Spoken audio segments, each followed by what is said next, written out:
So, what does it really take? I had to find out. So my first guest, Dean Green, come to find out, didn't even know he was my frat brother this whole time. Had an interesting conversation, but he told me something that motivated him. He said he saw some abs. We all see abs, and he wanted those abs. Now, I haven't been a guy who's had 12-pack abs. I've had a 6-pack, but guess what? Now, I want 12-pack abs, and I can get those. So I picked Dean Green's brain, to figure out how to get 12-pack abs. Now, I do know that you got to wake up at 5:15 in the morning to do that, but I don't have to carry around a big jug of water bottle, and I don't have to wear tights all day. But I did find out you got to eat right and you got to be consistent. So here's our conversation with Dean Green.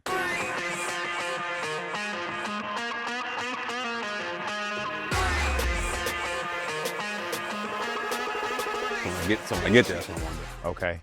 Question. Have you had that same feeling in what you're doing now? In how did you make that turn in your body? Because was you always working out like this when you was online? Because I'm like I was fit online. You was fit online, but to go to that next extra. The next level was structure. Okay. Right? So it's a difference between just showing up at the gym every day, knock 2 hours out, go out partying, go wake up at 6 a.m., go run 2 or 3 miles, you good. But when I got serious in fitness, it was more structure and more organization, right? So now you apply diet science to it.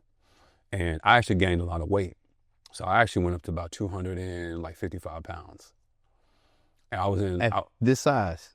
I was way bigger than this. No, but I'm this height. This height. I wasn't no taller. I'm just making sure. Whatever you got to do. Nah, man. Okay. So, yeah, man. So I was 200, about 55, 56 pounds. Wow. I was in a 49, 50 waist. And my jacket size was like a 50. And I didn't think I was fat. I mean, I didn't think I was a big boy. My best friend would always tell me, he's like, hey, man, you don't look like you think you do.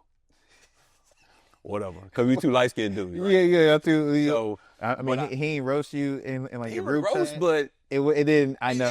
Yeah, I know where you're from. I know. Yeah, I was like, I'm good. So it was. I was filming for a client and doing fitness workouts, and I happened to notice everybody was like, I'm over here out of wind. Everyone else that's doing the workouts they're breathing normal.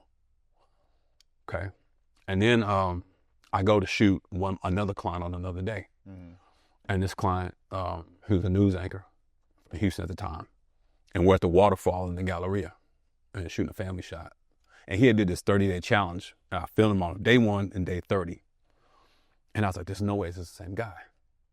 30 days, all right, whatever. So we're at the waterfall. And I'm getting my camera, I'm getting my settings and everything ready. And I'm like, hey man, you don't have to flex. Like, you good, just relax. He's like, man, I'm not flexing. Abs was like on point. I was like, okay. You told him you don't have to. I said, you don't have to flex. I'm not ready to shoot yet. Oh, and he was just chilling. He was just chilling with abs. And so I was like, okay, maybe he's just being funny, flexing and whatever. So then we get ready to shoot and that man hit that ab, bro. I said, I need that. Like, that was the moment. The flex was there. Yeah, so at that moment, I was like, okay. After the shoot, I was like, hey, what did you do, whatever? How did you get to this point? Diet. Okay, so my initial client who I was filming the videos for was his nutrition coach, who prepares athletes for competition and everyday athletes. So I went back to him and I was like, hey, man, I'm showing him the pill. I'm like, hey, how you do that? He said, man, I can hook you up, man. You got to get the diet right. And so that was a start of me transitioning to more of a structured regimen when it came to fitness. When you start to apply the diet science and you start to apply structured workouts, I was targeting body groups. And I had a structured lift schedule throughout the week. I was eating the correct amount of calories for my height, my weight, and for where I wanted to go with my physique. And that was the start of the fitness journey. Okay, and you saw that and you was like, this is what I'm going to do. And so how long is that taking you to get, how how many years? We don't have to, age you or whatever. But, you but, good. but like how many years? So you're at 255. Mm-hmm. So at 255, when do you say, okay, I'm in my top performance? Like you like I'll give you the dates, man. Okay, go to October 20th.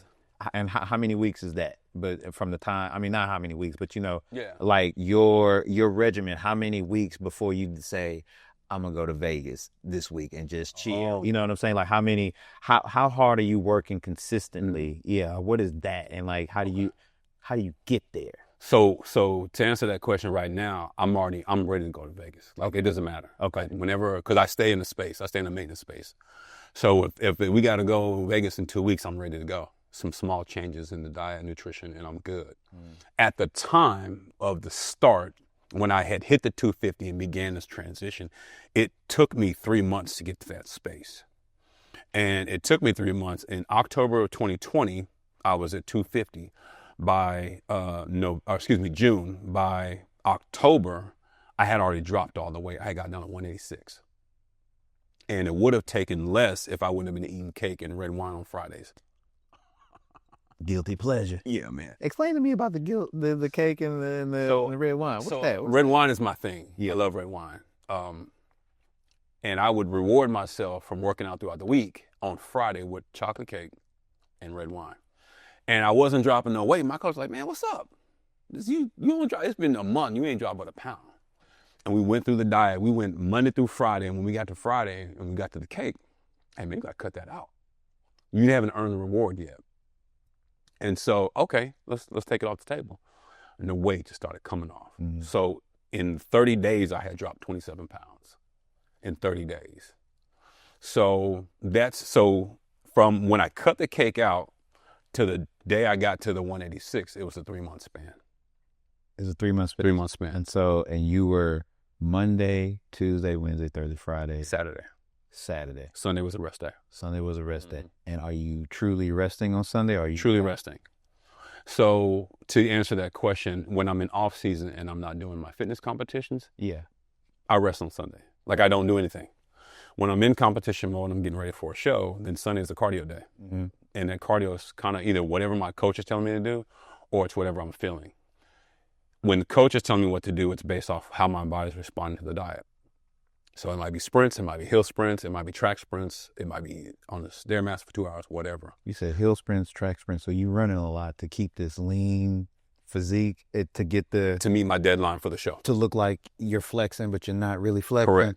Correct. Okay. Correct. So that's the secret. That's a little secret. I didn't know that, fitness, that I don't know what to call. I don't want to say fitness bros. I don't want to say that. But you know what I'm saying. But you,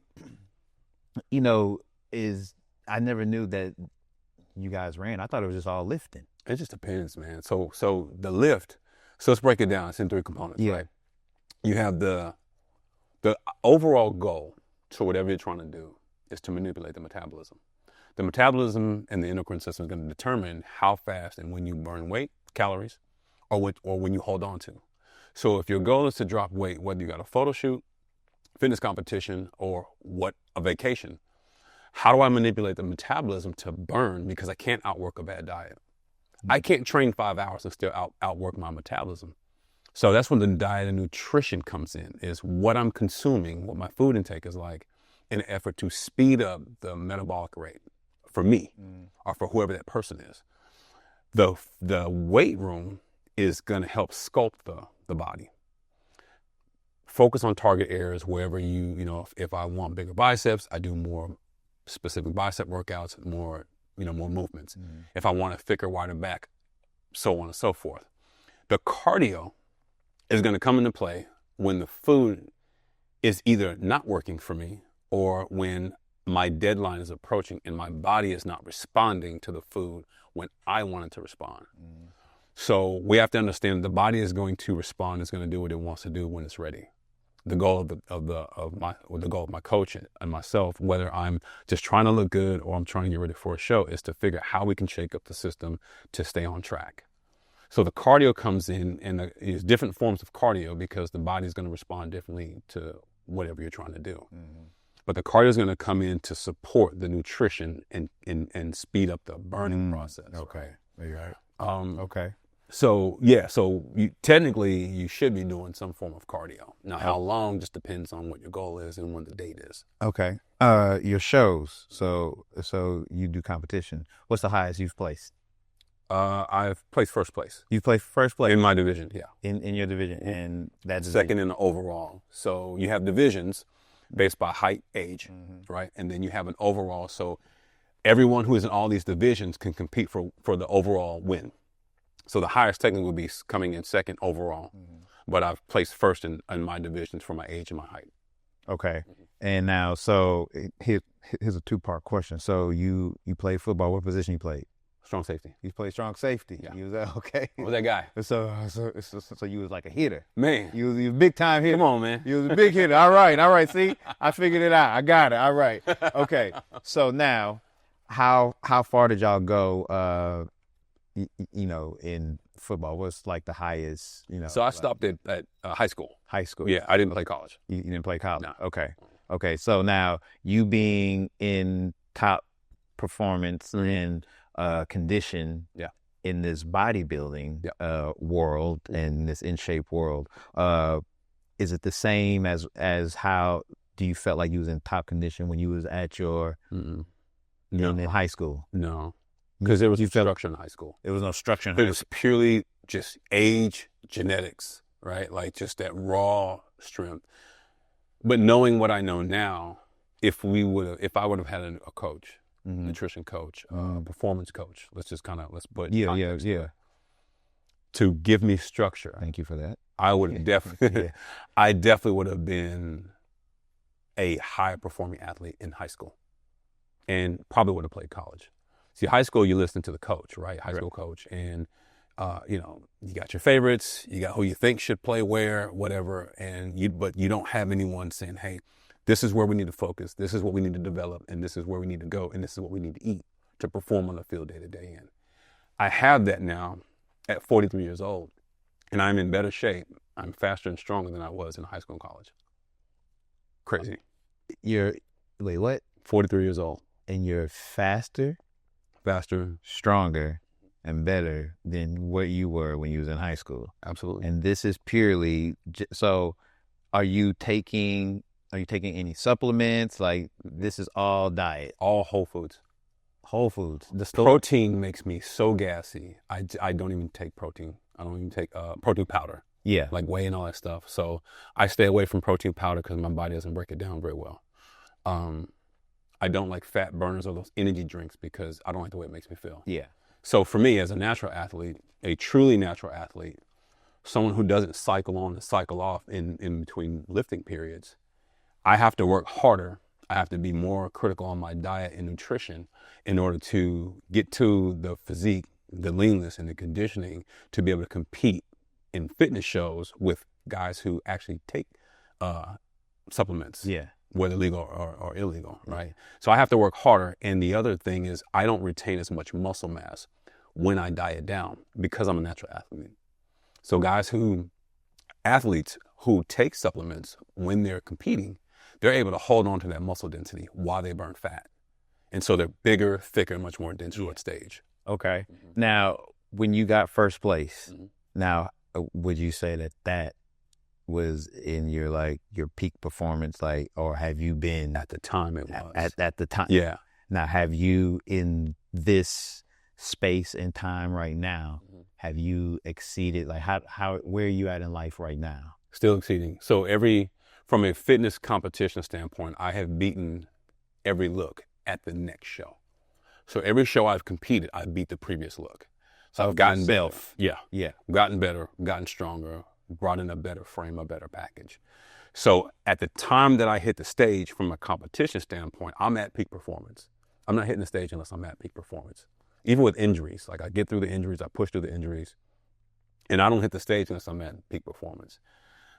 As it pertains to what we say, like life or just in general. Yeah, just like I can't say I'm at peak performance because I'm still progressing. I'm still learning. I'm still taking in data, learning about myself, and improving on myself. So I don't feel like I can say I'm at peak performance because I'm going to get better tomorrow. Okay. Right. Right. So now you said you're 43. So Mhm. we're in that age that we kind of like slow down with like our body, and people start to be like, hey, you want to, like, is does this working out at this age and wanting to does this affect like your testosterone levels and like all that type of stuff? Have you gotten that stuff like Yeah. checked and like Yeah. So I've gotten that stuff checked. and I got a funny story about that, why I got that yeah, checked. yeah. But so yeah, Love to hear it. yeah, we could talk about Yeah, it. yeah. Yeah. So when it comes to testosterone and all of those things that keep men performing in all capacities, all my blood work and all my numbers were good. Word. Part of that is because Congratulations. yeah, thank you. Yeah. That's big for us. That is very big for us. Yeah. Yeah. Part of that is coming from like the diet, the foods that I consume now. Before, when I gained a lot of weight, I drank craft beers, French bread pizzas, like all hours of the night, like just I don't mean to cut you off, Mm. but hold that thought. But you just when you did this, there was a muscle hanging underneath there. I was like, that was Yeah. so okay. All right. I just if you want to show you like that was like I never. When I did this? Yeah, bro. Hey, bro, how you do? Okay, all right. You're gonna have to. I got you. I think I got it the same way when you saw him. Yeah. When you said, "Hey, bro, stop flexing." Hey, bro, stop flexing. Man. Stop it now. But go ahead. All right. So what you saying? Yeah. Yeah, just with the diet, so eating the right amount of foods, Okay. the quality fats, quality carbs, quality proteins, the body is going to respond and it likes that. It's just like putting regular gas versus premium gas in like a high-end car, Mhm. right? You put in a Lexus or a Mercedes, if you put regular gas, it's going to run, funky. Mhm. So kind of the same concept with food intake.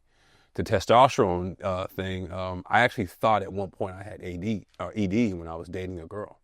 And I went into the doctor's office and I said, "Hey man, I need the pill. I need the blue pill." Yeah. He comes in there, he's laughing at me. He's like, "You like my youngest patient. Am I getting punked?" I'm like, "Man, this ain't funny."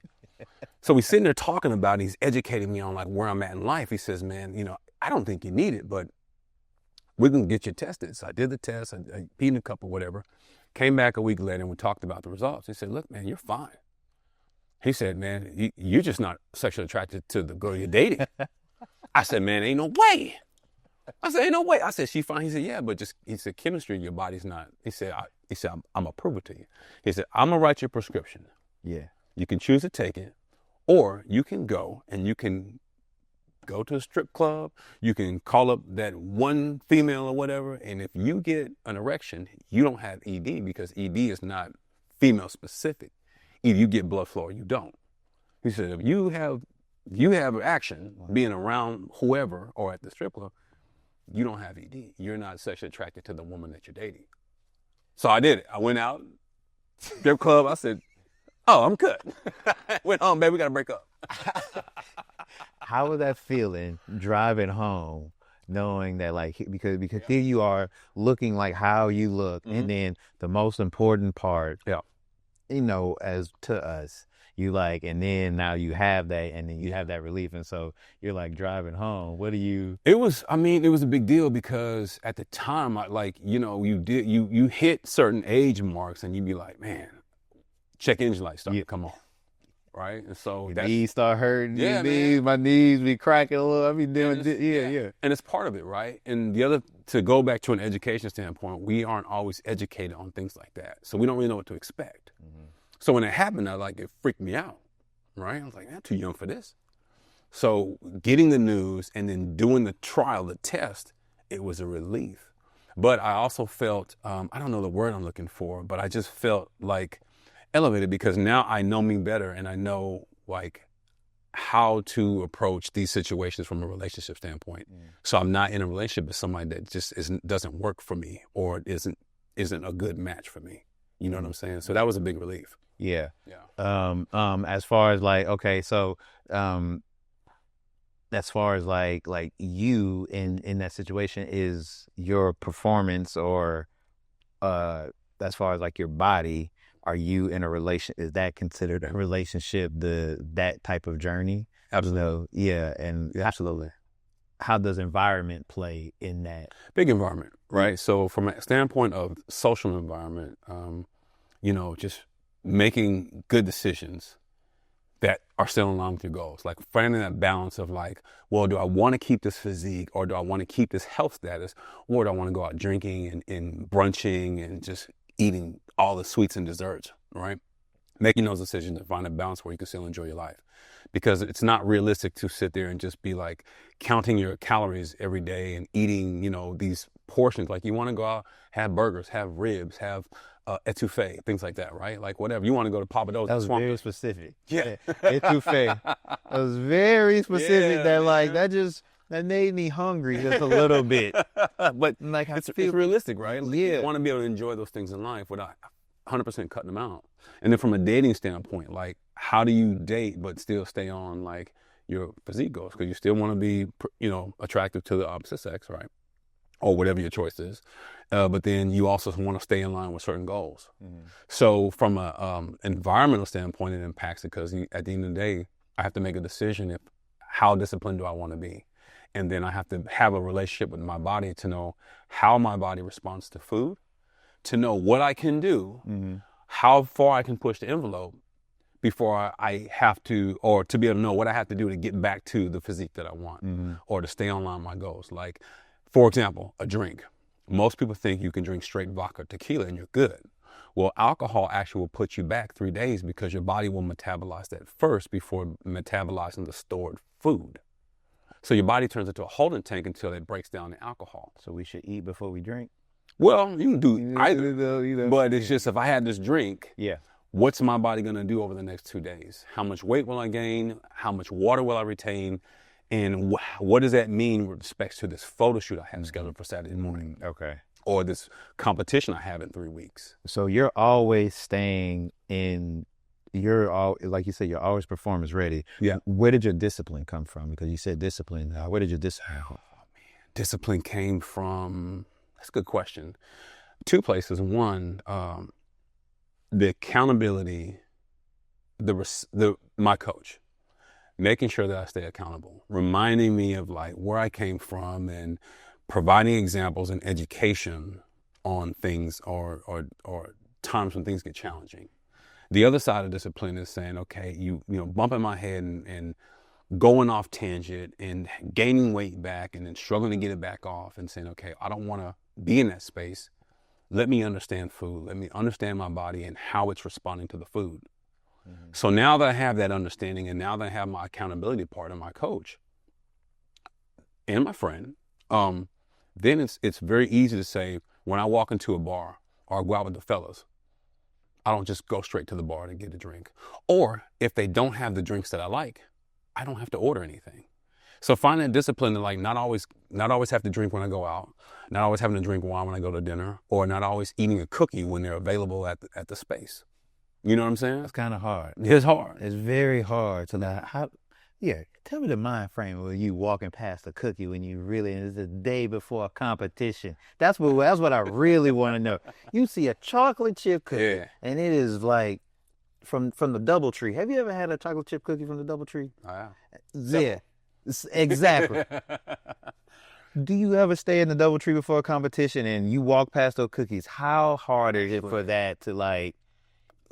What? How do you do that? I'm gonna do you one better, man. Okay, So yeah. I'm a home baker. Okay. So cookies and brownies are my specialty. I actually bake and sample food while I'm on prep. I don't swallow it. Yeah. So it's easy for You me don't to walk. swallow it. No. You just spit it out. Yeah, spit it right out. What's the point? Hey, bro. I gotta make sure the flavor profile. Bring that up here. But we have a space for you to, cook that. Don't throw that. Don't do that no more. I got you, man. All right. Okay. But it just goes back to the discipline, man. Like you know what your goal is, and being able to multitask. I've got folks who want cookies, or my niece might want cookies, or whatever. It can't be where if I'm on a competition or if I'm ready for a photo shoot, I gotta stop doing everything else because that's not realistic with life. So it takes a while, and it takes practice to find a balance to be able to do 2 things and stay on task with your goals. To be able to walk past that cookie or be able to bake this cake, this carrot cake or these chocolate chip cookies and not consume them because I know if I eat that, I can just cancel the show. All this work I've been doing these last 8 weeks, 6 weeks, 4 months or whatever, you want to cancel it for a cookie. So then it's putting things in priority, in perspective. What's the top goal? Do I want to blow my look for this cookie? Do I want to get beat out by someone that does something better than me over a cookie? Or do I want to just let that cookie be where it's at? I can eat as many as I want after the show, or after the photo shoot, or after the vacation, or when I'm on vacation. I can drink all I want after I take my pictures on vacation. So it's just you find the discipline through practice and trial and error. You have to go to the bar while you're on your goal to face that challenge of buying the drink or not buying the drink. And you got to bump your head a couple of times. You got to be okay with that. You got to be okay with, okay, I slipped up, but I'm gonna get back on it. You got to get back out there and try it and try it and try it. And then eventually it will lock in, and you will be in a point where you can walk into a bar or a restaurant or on a date and say, just give me water or Coke Zero or mineral water, sparkling water. You don't want to drink? I'm good. I got your tab. I'm cool. Mm-hmm. But it takes time to get there. You don't just wake up and all of a sudden you were just cold turkey discipline. It doesn't happen like that. It didn't happen for me like that. What was it like growing up with you? You know what I'm saying? Was you always this, like, No. you know what I'm saying? No. Like, you know what I'm saying? Did mom and dad, like, instill this into you as well? No. Yeah, like. My dad was super disciplined, but So that's where the discipline came from? Well, no, because I did whatever as a kid. So, I mean, I had good genetics where I wasn't a big kid. I was always athletic. I always had good genetics, but I mean, I never thought I would be doing fitness competitions when I was a kid. Mm-hmm. My father was always disciplined as far as, like, if he said he was going to do something, he did it. Mm-hmm. He didn't say anything twice. He didn't have to raise his voice. He got stuff done. And my mom was pretty much the same way. So we learned that from, if I say I'm going to do something, I'm going to do it. But the discipline just came in from, like, seeing what my decisions are doing, and then the corrective actions, how that got me to where I wanted to be, or got me the physical look that I wanted. Mm-hmm. Or from a dating perspective, like, dating life changed when I lost the weight. When I was a big boy, I used to try to give people advice in the gym. Women didn't want to hear nothing. I'm good. Now I walk in there, I got, my abs out. Oh yeah, how do I do this? Wait, you walk in with your abs out? Sometimes. Oh, hold on. I mean, you ever been to EOS, man? They don't wear shirts in there, man. Oh, that's the futuristic looking gym. They don't wear shirts in there. EOS, the body shop where I train at? Yeah. Oh, yeah, man, we don't wear shirts. Y'all don't wear shirts in there? Y'all be in there and then you can give the advice. So have you, the trainer mm-hmm. whose abs you saw, have you seen him? Are y'all still cool? Oh yeah, man. Yeah, we're cool. Yeah, his name is Ian, and we Are your abs better than his? Oh yeah, man.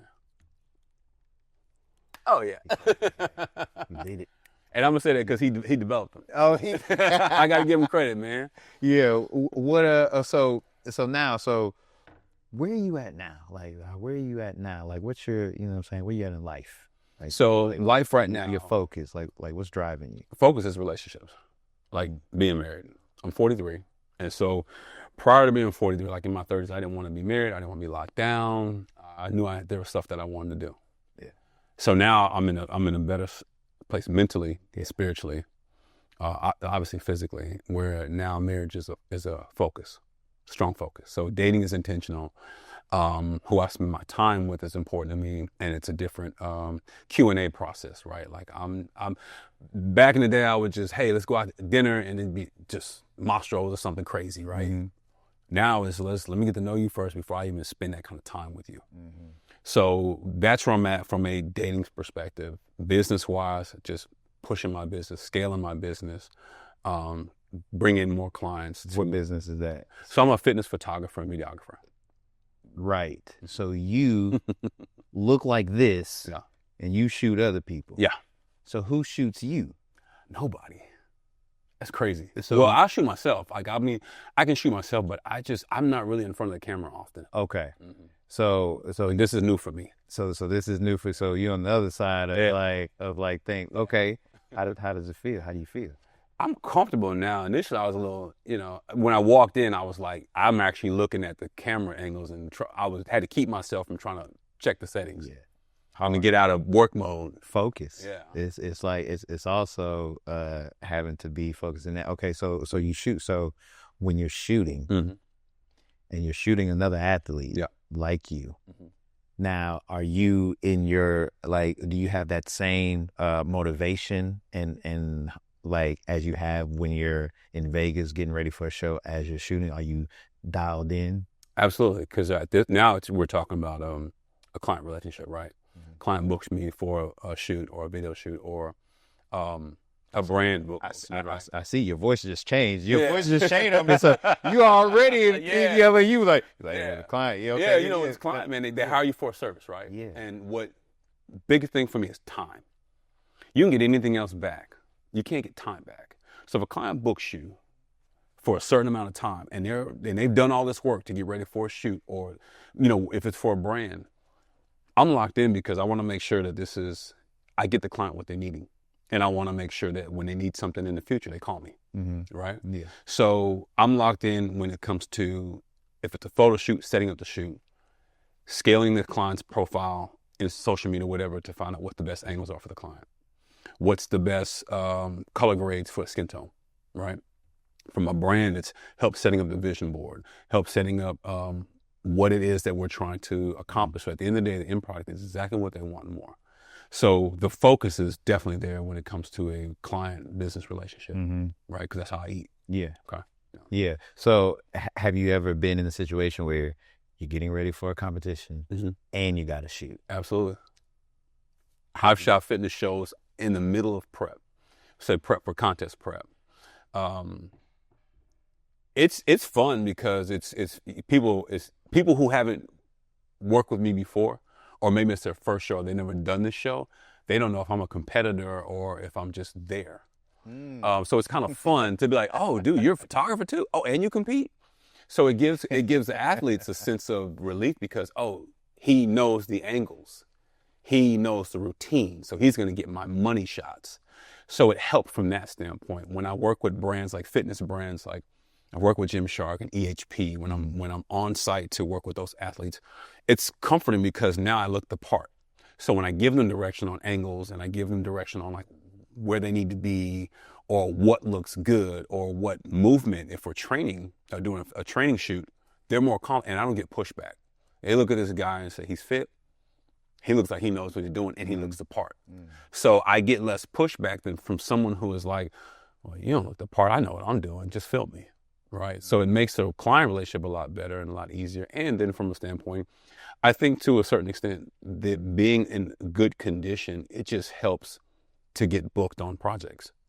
Just overall, whether I'm doing like an event for like Autism Speaks. I'm not a big guy sweating all over the place, running around. No shade to anyone who's on the bigger side, but it's just relief because now I can move around faster. I can get on stage and stuff like that. Yeah. So I can get more angles. So it helps out from a business standpoint too. Yeah. So okay. So what's the best shoot that you've done, and like where was it? The best shoot, like the location, and you were just like you was locked in. Yeah. The scenery was like great, and the client was like, I would work with this person. Like this would be what you photographers say, muse. So yeah, like you'd be like, my best shoot. I was in California. Can't think of the name. I was like Costa Mesa, I think, or something. Costa Mesa, California. Yeah, you were out there. Yeah. And I was working with an influencer with EHP, and I mean the gym we were at was just the lighting was on point. The athlete was on point, and I mean the shoot was just fire. The videos were fire. And then this was a high-profile athlete that they had, big following, and it was just like when I walked in the door up front, she was just like a little bit off-putting because the last videographer she worked with, they didn't have a good relationship. But being an athlete, being a competitor myself, and then it was funny because she knew who I was, but she didn't know the face. So when I told her who I was, she, oh, I love your work. Oh my God. Oh, so they found it made everything. It was like better. And then she just who you was. Locking in, it was just like everything made sense. Everything was on point. So after you finish shooting with her and what you're gonna do with us, did you leave as you're gonna leave us? Like what's that one piece of wisdom that you like can leave with us, and as you probably have left with your favorite shoot about like what it takes to really get to your peak performance? What I would leave when it takes to get to peak performance: execution. There's a lot of good ideas out there. Everyone's got an idea. Everyone has I want to do this, I want to do that. But everyone fails in execution. And well, not everyone, but most people fail in executing that delivery. Sometimes people, and I've seen it in photography and in fitness, where they're just satisfied with just showing up. Follow all the way through. Okay. And to be able to follow all the way through, you have to have that vision, and to have the vision, you have to have the planning. So these things have to line up so that you can execute and execute successfully. If you execute successfully, even if it's not the best project you've done, the audience on the receiving end will appreciate the execution. Okay. This person busted their butt. Dean gave it 100%. We like what he delivered. We like what he had. And then I can sleep at night knowing that I gave it 100% and I executed. Because there's nothing worse than just having an idea and then you don't do anything on it. Or you got a great idea, but then you fall short on executing and you just kind of just put it out there. And it's the same thing with competitions or just getting ready for a show. It's like you do all this work. Your coach does all this planning and timing to get you to hit peak performance when you walk on stage. And you get to the stage and you don't want to pump up, or pump up is when you right before you hit the stage, you're getting the blood flowing, right? Okay. You don't want to do all the reps, or you want to be casual, or you just want to go home. All you think about is eating food. Man, get on the stage and execute and go out there and do what you have been preparing to do all this time. The same thing with the shoot, the same thing with, with your family, with your loved ones, and with your kids. Execute. Okay. Execution. Well, Dean, you definitely executed well with this interview, and I really appreciate you. Where can we find you? Where can I follow you? I don't even think I'm even following you. So tell me as you telling. Yeah. Okay. It's so my IG is Dean _ology. That's DEAN _OLOGY. You say it to them. Yeah. And the photography is D Shot It Raw. DSHOTITRAW. Yeah. Brother, appreciate you. This is great, man. This is great, man. Oh, my man. That's it, man. That's it.